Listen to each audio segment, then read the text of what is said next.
It-tender għall-bini ta' sptar ġdid ta' 300 sodda fir-residenza St. Vincent de Paul se jiġi ppubblikat fil-ġimgħat li ġejjin bilan li tkompli tonqos il-pressjoni fuq is-servizzi eżistenti tas-saħħa.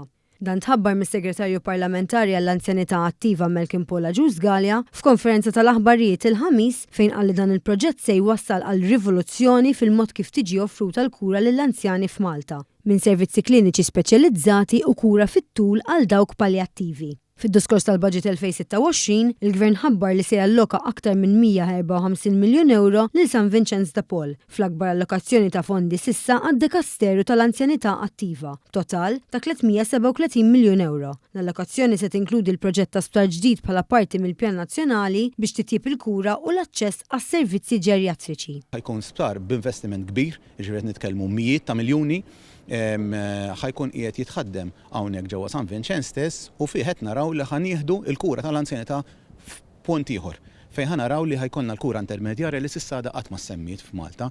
Dan li waqt li f'dan ir-rigward qed jitwettqu proġetti oħrajn ta' modernizzazzjoni b'rinnovar ta' swali, CT scanner ġdid u xogħol preparatorju għal MRI scanner fost oħrajn.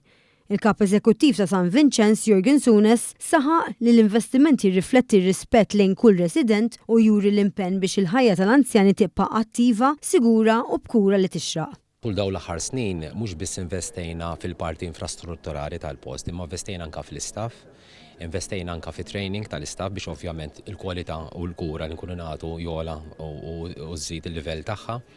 U wkoll investejna f'swali speċjalizzati biex id-domanda tal-pazjenti tkun tista' tistaħ aħjar.